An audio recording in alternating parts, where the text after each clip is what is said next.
All right, thank you everyone for coming to the Masters of Peace and Conflict Studies information session. My name is Kelly Brown and I am the Graduate Studies Coordinator here.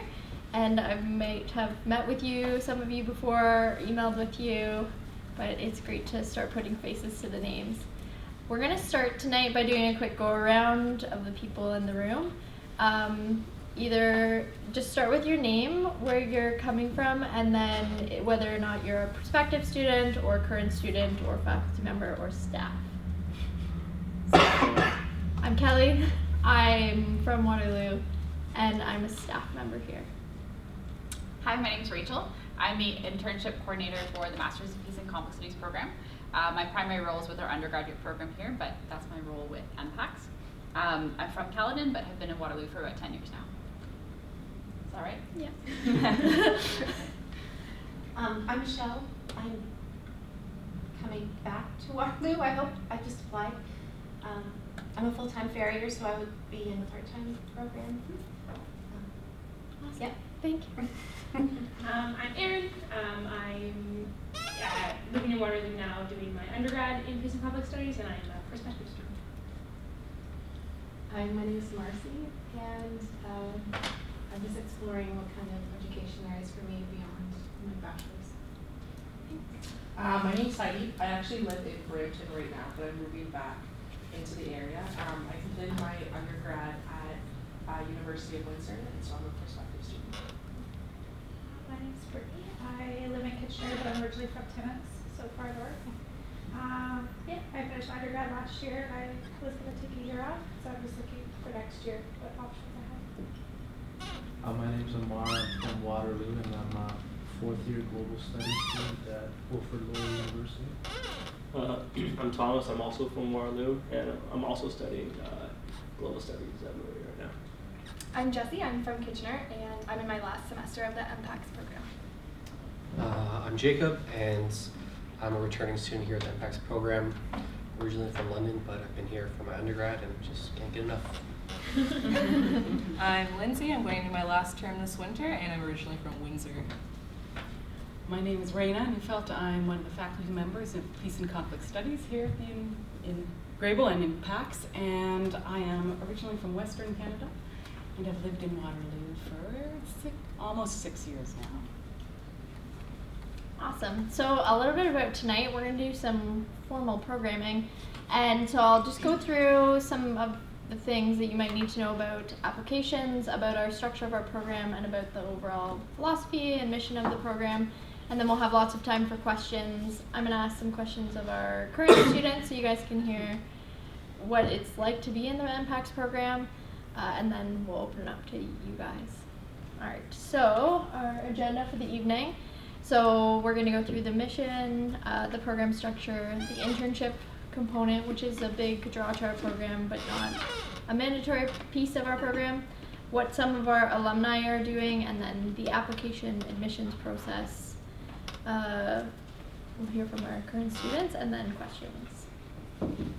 All right, so a bit about our mission of our program philosophy.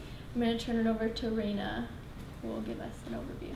Sure. Well, that's you. One of the quotes from our brochure is up in front of you, so we'll look at it since it's on the screen. But really, our program is placing a unique focus on the pivotal role that individuals within civil society plays, and we do that through exploring these potentials of civil society to advance peace through advocacy, effective programming, dynamic engagement with the state and marketplace.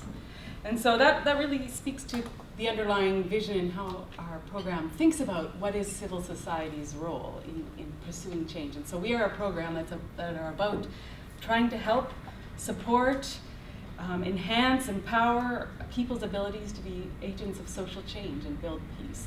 And we usually work from the perspective of working in civil society. So that is not necessarily from the government perspective, although we're also happy to work with government, and not necessarily working from the market, although we need to engage with market forces if we're thinking about social change. But really, what is this other space that we can operate to transform conflicts and build more just and peaceful societies? I would say there are 3 things that we work to emphasize in our program and our core requirements. And so one has to do with providing a base of knowledge and theory. So what do we already know about conflicts? What do we already know about how we live well together in society in terms of how we structure government and civil society, and think about that process. What do we not know as well, right? What are we questioning in those areas? So exploring the knowledge and the theory base, and then the research. So there's applied research, and then there's also practice applications. And I think those are the 2 other big pieces of our program. And so one of the things when you are doing a graduate program, you want to know how do you know if you're making an impact? How do you know what you're doing is making a difference? And so research skills are useful skills in helping you to assess to what degree are we actually producing change. That's the way we approach it. Our master's program is a professionally oriented program, and so we tend to think of our graduates going into practice. Not everybody does. Some people go on to PhDs, and so there's also room to think about research as expanding the knowledge base. But I think our dominant orientation, and you guys can also correct me or add your perspectives on that as well, but that it's about an applied approach to think about how does research help us give it a better understanding of what we're doing and why, and what effect, to what effect. And the third piece really has to do with practice. And so if we want to make change happen, we also need to work at change. And so practice might mean doing skills institutes, or working on your mediation skills, facilitating circle skills, or it might mean going and working on an internship with an organization. So getting a sense of what is it like to do different types of peace-building practice in an organization, in a field. Each of the faculty members on our Peace and Conflict Studies faculty brings an expertise in a particular area of practice, as well as research and theoretical knowledge in different areas. So for example, my background is in doing peace-building and development work. And so I worked for a good number of years for development organizations, working on peace-building as part of a programmatic response. So if you're working in a conflict context, how do you pay attention? Not only pay attention to the conflict, but also then work at how transforming what's going on. So maybe that's all I'll say, and hand it back over to you, Kelly. That sounds good, yeah. So we'll just go on to a little bit more of the nitty-gritty of how that actually plays out now. So I'm just going to hand out an MPAC's degree requirement sheet. So there's a little bit about this on our website, but this kind of breaks it down. This is what I show our students often. So there's 10 core courses. So these are courses that all of our students come in taking. These are our foundational courses. This is where you're getting your theory, but also your nitty-gritty about how civil society actually works. So everyone comes in. Generally, these core courses are taken in the first 2 terms of study. Not always. We have a bit of more of a flexible program that way. And then moving on from there, you have 2 electives that you can take, or 1 internship component, and then 3 cross-listed electives. So these are courses that are offered in other departments at the University of Waterloo or at the Balsillie School. So you have global governance, international development, political science, and theological studies, but you're also not limited to this list. We see a lot of students that, their niche isn't listed on this list, but they want to study more in restorative justice, and they found a course so that they can petition to have that on there as part of their degree requirement, which is great because then it allows you to tailor your program to where you'd like to work after, or your area of research. So in total, that's 10 courses. There's 2 milestones as well as part of your degree. The first one is the academic integrity milestone. So this is done in your first week of study here. It's usually done during orientation. It's mostly about plagiarism, going through your degree with academic integrity, and then the final happens within your final 2 terms of study here. That's the research colloquium, which isn't a thesis defense. It is a paper presentation on a paper that you've completed during your MPACS degree, and there is a peer review element to that, and it's a pass-fail sort of a milestone. Yeah, so that's the program. There's 2 different enrollment statuses that you can take, a lot like undergraduate degrees. That's full-time and part-time studies. So full-time studies is 2 or more classes, usually 2 to 3 classes. Any more than 3, we would, that's just a lot. So 3 is typical for our full-time students, and then 1 or less is part-time studies. So for full-time students, you're looking at 4 terms of study in order to complete your degree. So on the back here, we've kind of done a mock-up of the terms. So the first term, this is where we expect students to take 3 courses. The second term, again, 3 courses. Third term, internship or 2 courses. And then the fourth term, 2 courses. Again, this can be moved around a little bit. And there's also, there's some students that will extend internships, so they'll go inactive for a term. We have students drop down to part-time studies sometimes and then go back to full-time studies. So there is flexibility. You don't have to take these courses in this term, which is kind of nice. Yeah. So any questions about that so far? Am I going too quickly? We're good? All right. The internship. So this is a big draw to our program. And who better to talk about that than our internship coordinator? Yeah, so as Raina said, we're a professional program rather than a theoretical program, and so having the opportunity to really practice the skills that you're learning is a really important piece of what we do here. So the internship is a fantastic opportunity to really blend that theory and practice mix, apply what you've learned within your seminar classes to a hands-on setting. So we've probably seen over the years our students go to about 40 different organizations in 30 different countries, so it's a very, very flexible internship program. It's a self-directed internship program, which means that you seek out a placement that really meets your academic and professional goals. I think that's unique to our program. Some programs will say, here's 5 placements, choose one of them, but we see that as much too limiting. So we really want to empower you to find something that's going to really fit what you want to be doing, to use this as a stepping stone into a career that you're considering, to really try things out and see what's interesting to you and test out what you've been learning in the classroom. What else do I have on here? Oh, sorry. Yeah, so as Kelly mentioned, the internship is equivalent to 2 courses. So the minimum is about 400 hours of work, so you could do it part-time during your studies. Most students choose to do a 4-month internship during the spring term. So they'll do 2 terms of classes and then a term of internship, come back for a final semester of classes. It's flexible though. So I did the MPACS program and did an 8-month internship in Washington, D.C.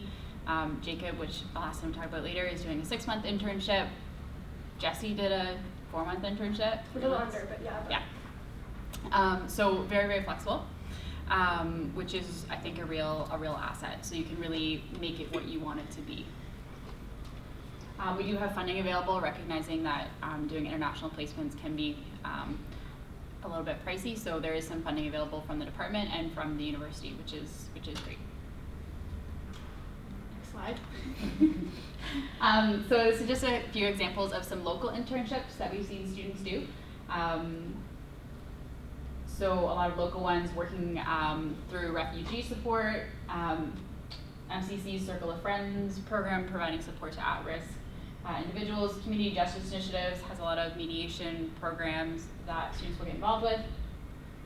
A couple other community centers in Toronto at the top of that list, Polaris Institute that does research in Ottawa, the United Nations University Institute for Water, Environment and Health in Hamilton. So that's a UN university program. There's only a few in the world. One of them is in Hamilton, and they've expressed interest in working with our students in the future. So if you're interested in sort of the intersection of peace and environment, that's going to be a really interesting opportunity there for sure. International internships, this is a very, very short list. And so that's Mike with his little backpack. So he was working at the United Nations office in Geneva. Yeah. With the United Nations Population Fund. We've had a few other students do placements with the United Nations in various offices. But again, all over the world. This is just a small selection. So if there's something that you're interested in, there's probably an organization that does that would want to work with you as a graduate student and support you in that learning. Awesome. Thank you, Rachel. Just 2 more courses I don't have slides on, but I'd like to just bring your attention to. The PAC 626 Conflict Resolution Skills Training is 0.25 credits, so that's half a course. Students can take this course twice. This is where students can take a workshop on mediation, negotiation, arbitration, those sorts of very practical skill-based workshops that we offer here, but you're not limited to our workshops either, along with some academic work and papers and that, and supervision as well. So that's a course that combines theory and practice as well. And then for direct kind of applied theory, PAC 621, the piece research, and PAC 623 directed piece readings. If you're interested in doing a PhD and wanted a larger body of academic writing, these are the courses we kind of direct students to take as part of their electives. Also, you're not limited to taking them, but a lot of students do want that kind of, I want to research something a little bit more in depth, and those are the courses that allow you to do that. Great. So we'll move on to our alumni. So people ask, like, what can I do with a Master's of Peace and Conflict Studies degree? There is not a specific job that I tell students, this is what you do, but our students have taken it in a multitude of directions. So we see a lot of students work in civil society organizations, some students that go government style jobs are working with, we have one student working with the City of Kitchener. We have students that have felt confident to start their own organization in a niche that they are really passionate about. And so this is just a couple, this is just a list of some of what our alumni are doing. There's larger profiles on our website as well. And again, we've had some students go on to do PhDs, one student to go on to do a law degree. So I'm excited to see what you guys will do with your degree, and you guys as well.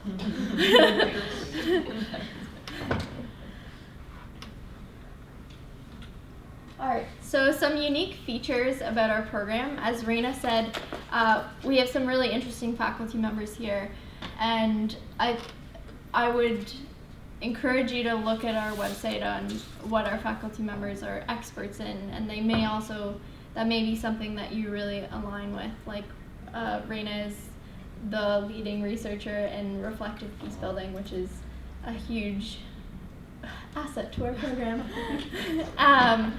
But Jennifer Ball is, her research is focused around women and peace building and the circle process. Nathan Funk is religion and peace building, and Lowell is international humanitarian law.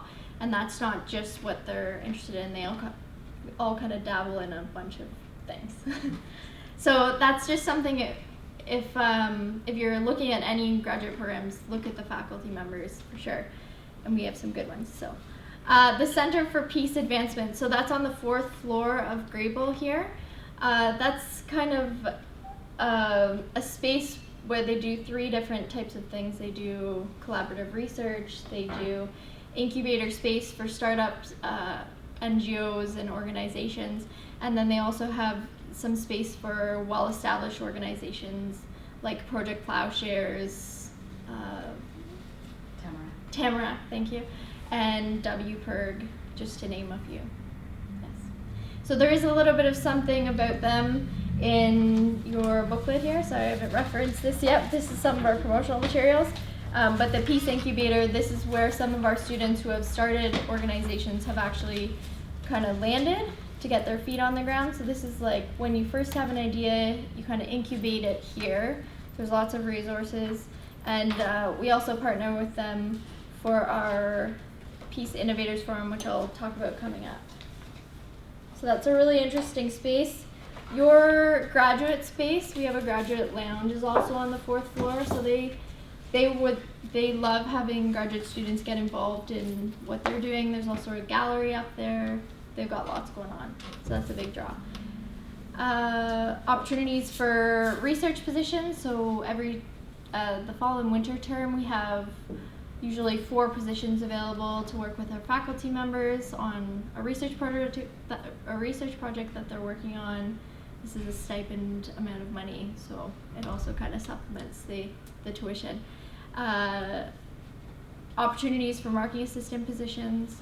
Again, these are term by term based and based on our undergraduate program's needs. So these will be TAing or marking for courses within our undergraduate program.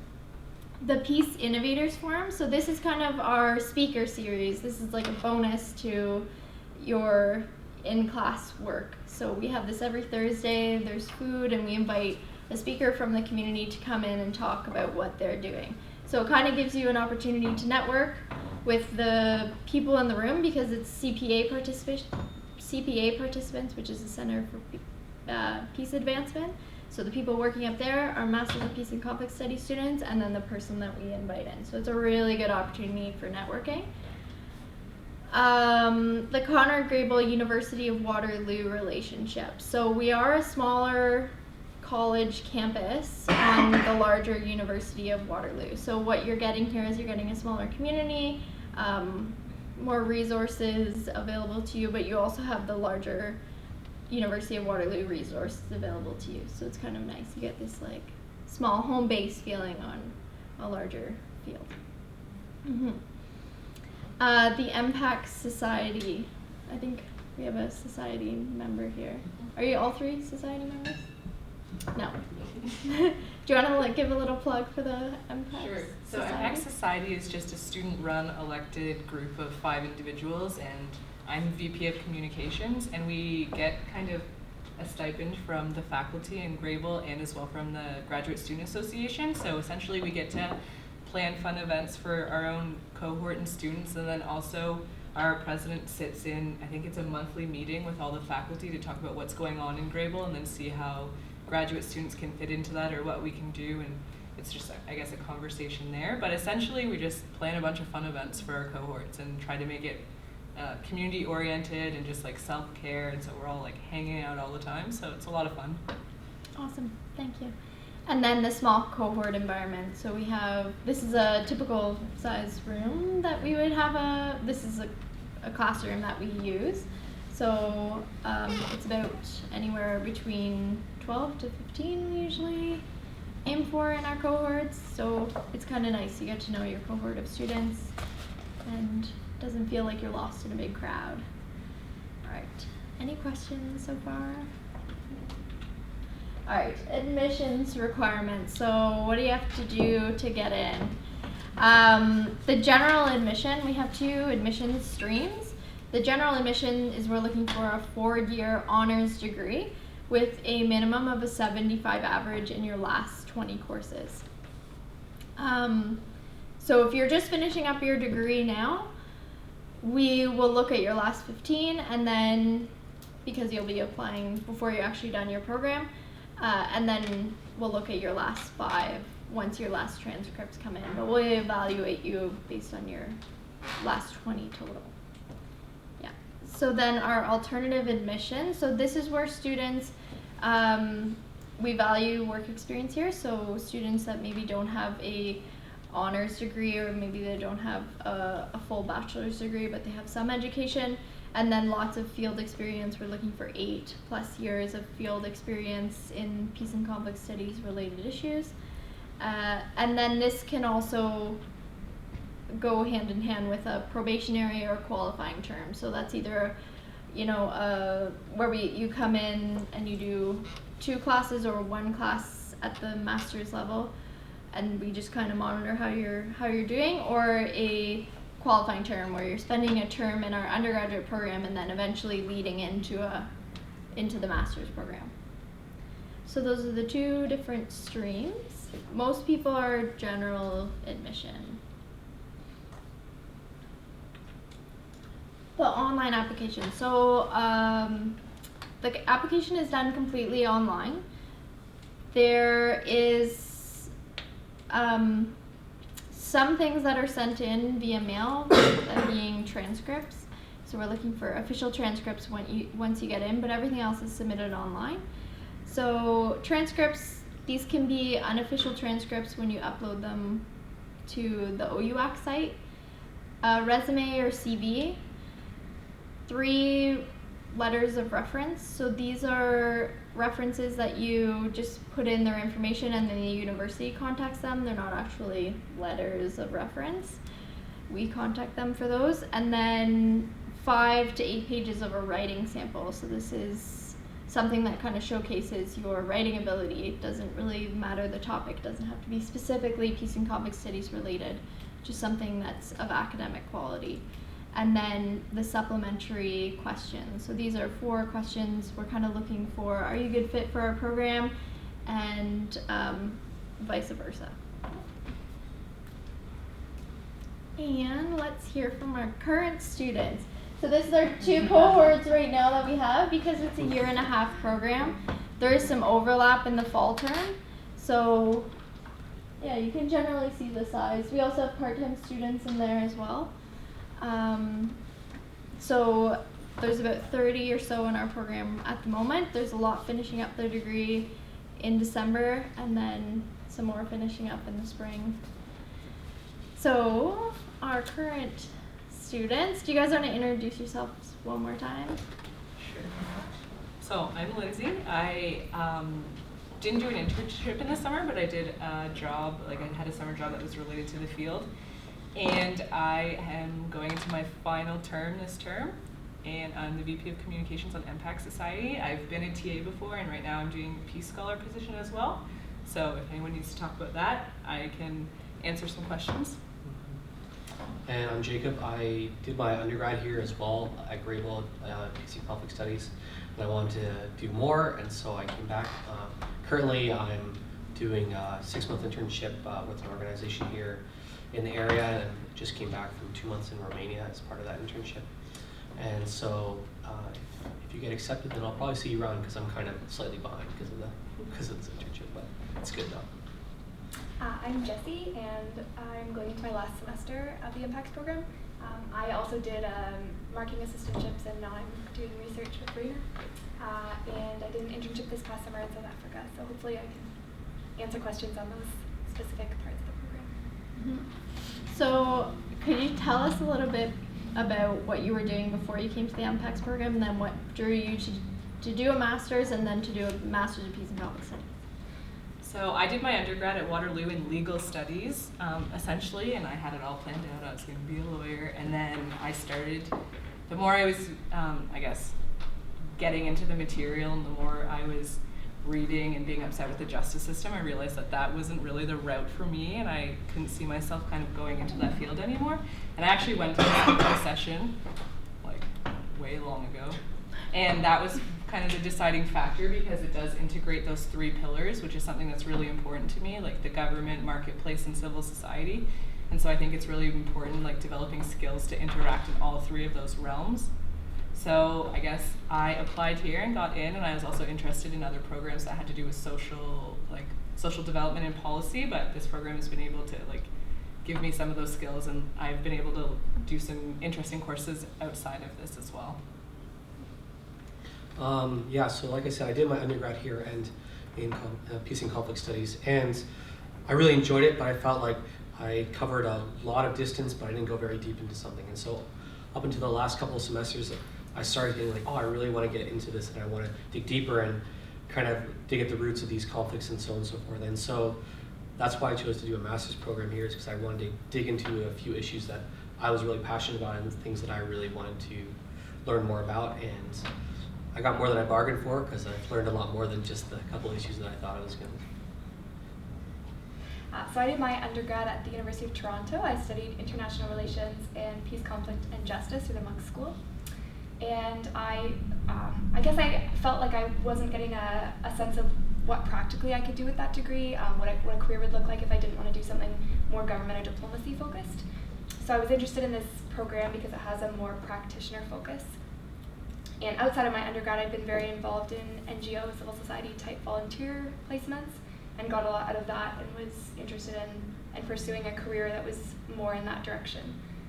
I also like the idea of a flexible structure with a graduate program, so you do get to build your own degree to a certain extent, which is really helpful, I think, at this stage when you're starting to think about, what you want to do professionally and what's going to be the most useful for you. So yeah, definitely related to my undergrad, but more focused on practice, which I've really loved. What has your experience been like in the MPACS program? So very first term was, I won't lie, it's a lot more work than undergrad. And I think that just is a test to like the graduate level of education, in the sense that you're doing a bunch of, I guess, theoretical basic work, but then you're also seeing how you can apply that practically through what you're learning.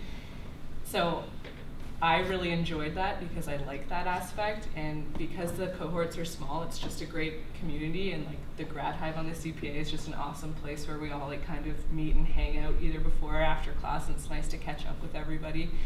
And I just feel that, honestly, it's gonna sound so corny, but a lot of the people and the friends in my cohort are gonna be lifelong friends just because of like the atmosphere and the community that I've been able to foster here in this program. I think one of the strongest the strengths of the program that I really appreciated was the structure of classes, where they care. Yes, the professor is extremely important, and they have really good insight, but having your peers to just have the discussions, and it's a seminar format, right?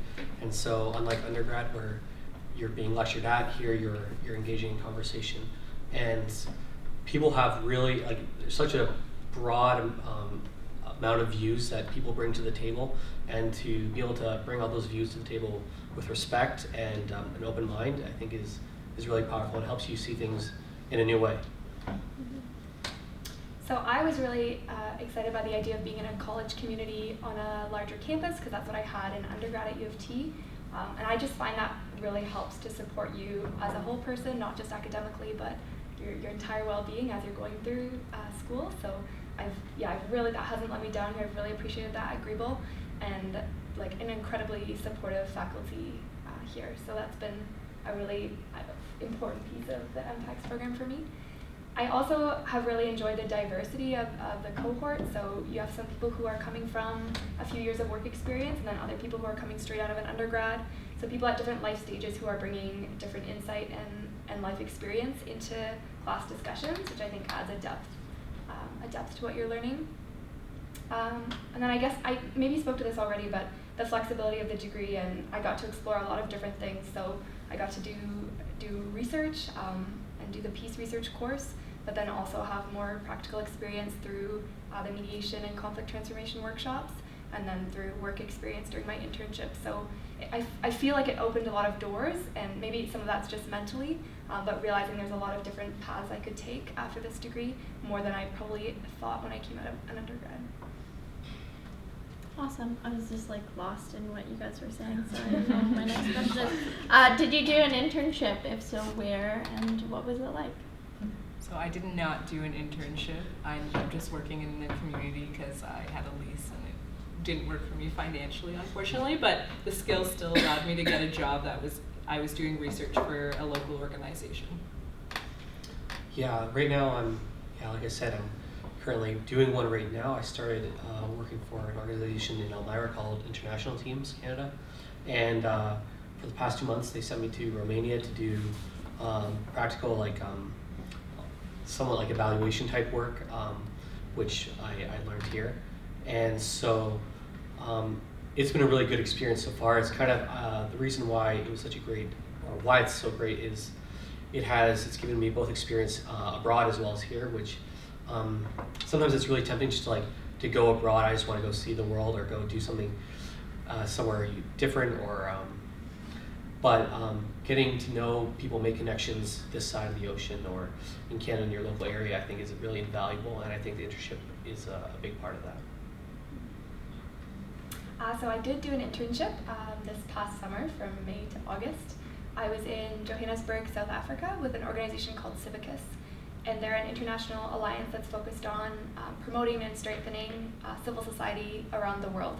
So they facilitate a lot of networks of different organizations and then also advocate in areas of the world where there are restrictions to civic space or to civic freedoms. So I got to do primarily advocacy and research work there. And it was exciting because I was applying skills that I learned in the classroom and got to feel like I really could contribute in this field later on. So it was a really, really great experience. Awesome. Did you guys have a favorite class? If so, what was it and why did you enjoy it so much? Obviously, Raina. Well, Raina will ask you to leave the room. That's right. Just Jennifer Ball, who snuck in here, she teaches in a circle pedagogy, so you sit in a circle, and she talks a lot about just like Indigenous knowledge and how we have to bring that into a classroom, and I find that that kind of space is so moving because it's a democratic process where everyone is equal, even the professor, and she is just as vulnerable with people in class, so it's a really like enriching learning environment where everyone is kind of just engaging together on really hard topics and then incorporating the readings and the theoretical perspectives and then sifting through them together and asking some really tough questions about yourself and also about what you're reading. So I found that class, it was an overall good class for, I guess, my mental health and understanding myself, but then also applying my scope into different topics. Nathan Funk teaches a class here called Conflict Analysis, which for so many questions, conflict was just such an ambiguous thing, but we see all these conflicts on the news, or I knew conflicts that I really wanted to know why. I had so many questions as to why is this happening, and how can it be solved, what are some of the actors at play here. And so that course really helps you to unpack those sorts of questions and to use frameworks and models to kind of make sense of the chaos. And there's even specific assignments that are designed to choose a conflict and dig into it. And that was really exciting. I found that really attractive because it was something that you got to go into, something that you're interested in and dig deep and a model to use for the future when you look at conflict. One of the first classes we took in the fall term was Building Civil Society.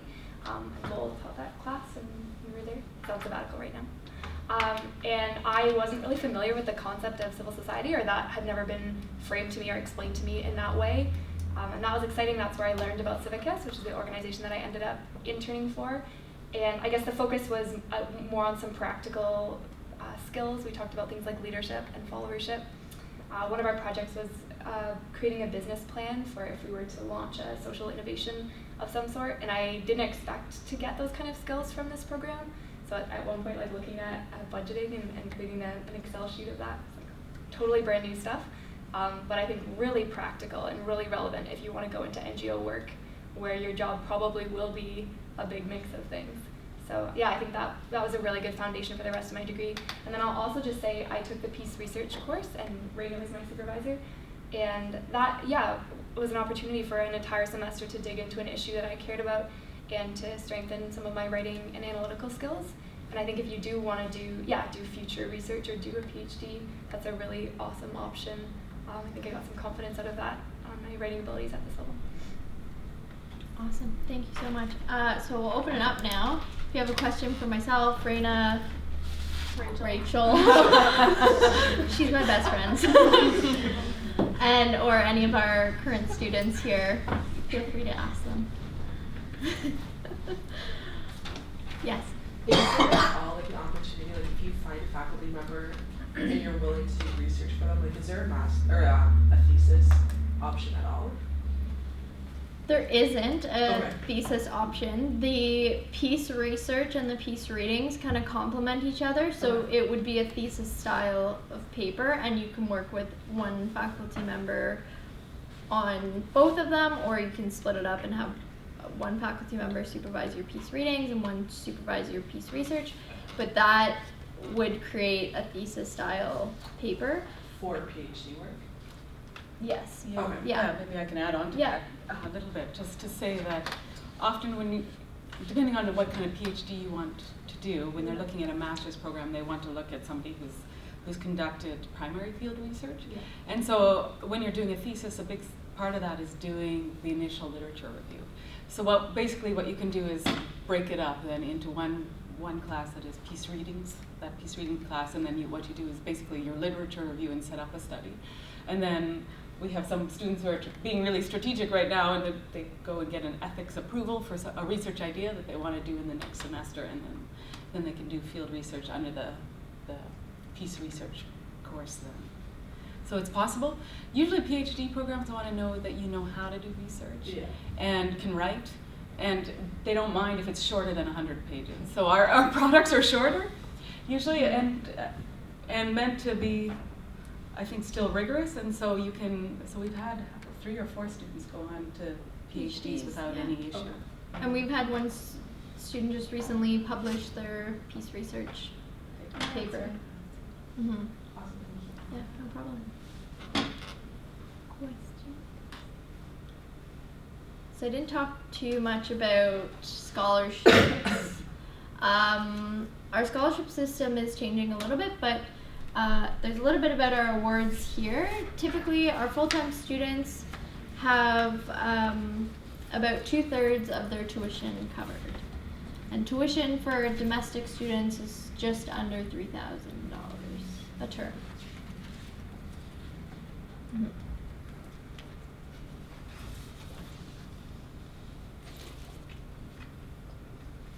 Guys, you're such a quiet bunch. Is there any questions on the live feed at all? Oh, no. No.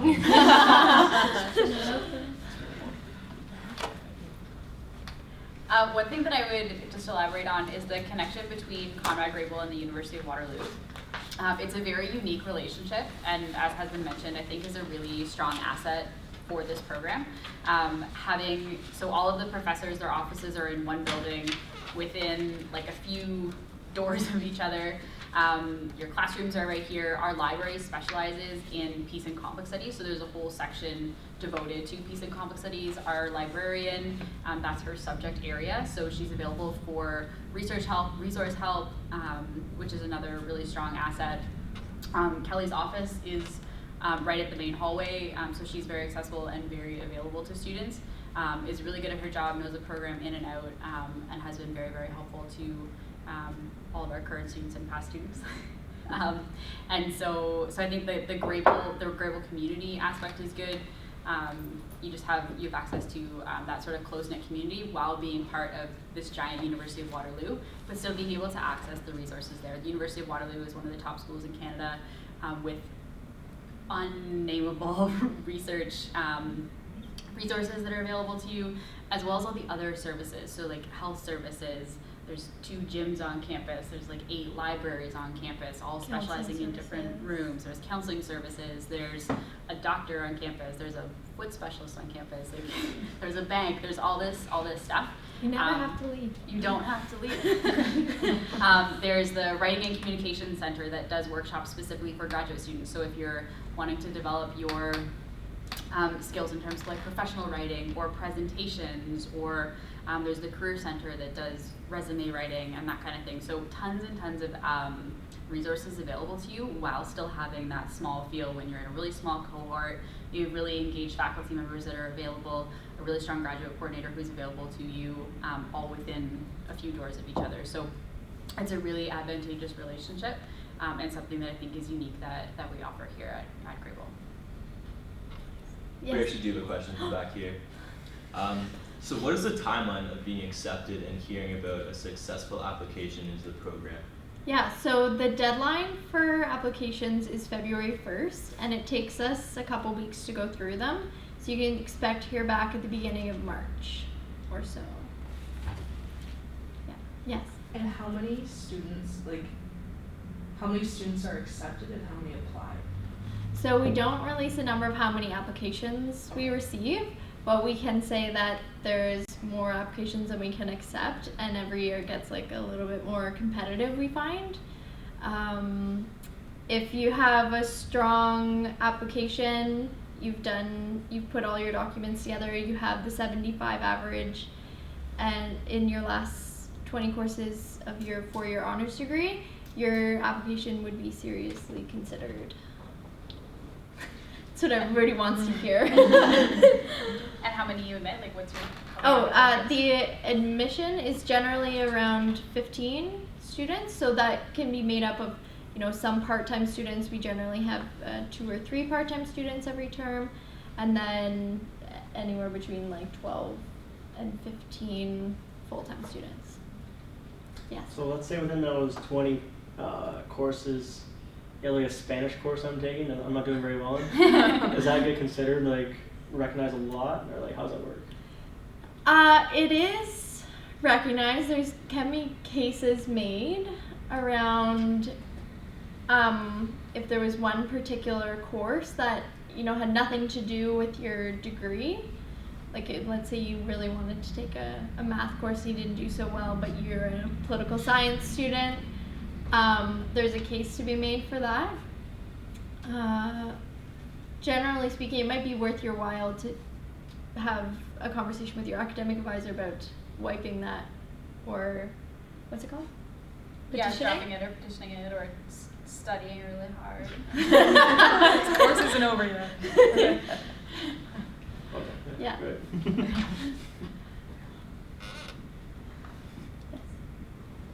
I was going to say something on your previous point also about we try to limit the size of the cohort also so that it is a good experience, and try to think about balance and as we're selecting the cohort. I mean, it's a careful process of trying to make sure that we have a good body of students who meet the requirements, but then also who fit together and will make for a good cohort. And so that's part of the process of selecting.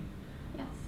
And I think an important piece of, which is a little bit unique too for graduate programs in terms of trying to think about balance and fit and so forth. Mm-hmm. Yes. Yes. I have a question about the references. If your undergrad was not done recently, what kind of references do you usually look for? So for someone whose undergrad hasn't been done recently, we will take professional references. We would like to see someone who's maybe supervised your writing. I think we would make a case for you saying that academic references aren't applicable for your application. So we would still need to see professional references, someone who supervised your writing. And if it's possible to have one, I think yes, that's desirable. Yeah. If there's one professor you might have kept in contact with, then that's desirable. Mm-hmm. Yes. Sorry. And I know on the I think on one of the slides it said an interview. Yes. Yeah. What would be the timeline for that? No, not the timeline. Like what? Like, is it everyone that applies will be brought in for an interview, or is it if there's one thing in particular they want to talk to you about?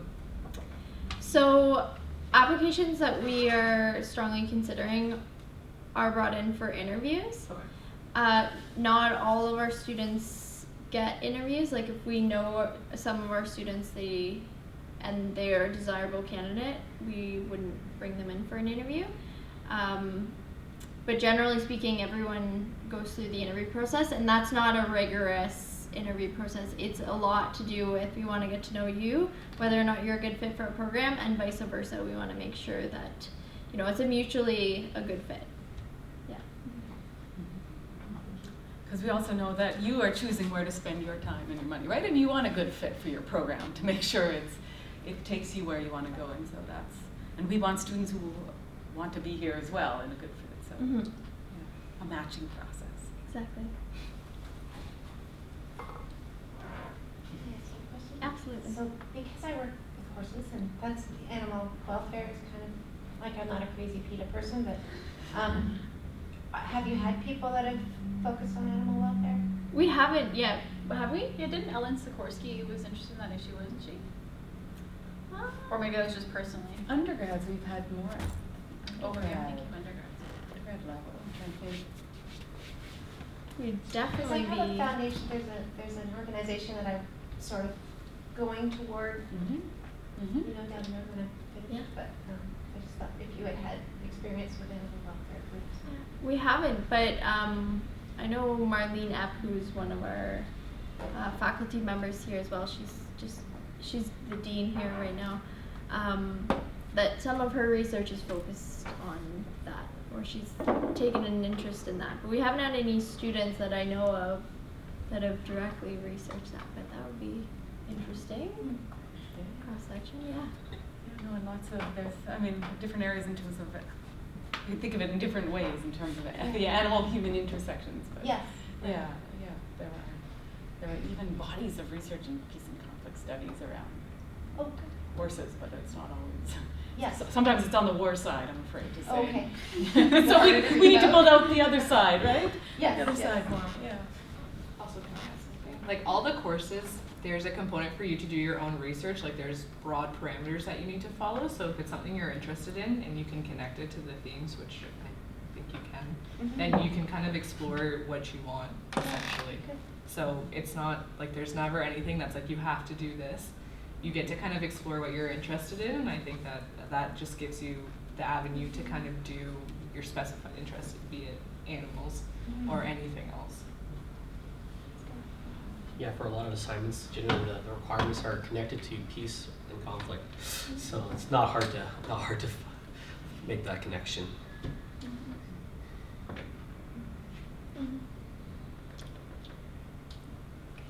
All right, so we can wrap from here. I'll be around, and I think a couple other of us are going to be sticking around for till A little bit. We don't have to stay till 7, but and then you can just come up and ask us. Are we good for the online stream? Great, awesome.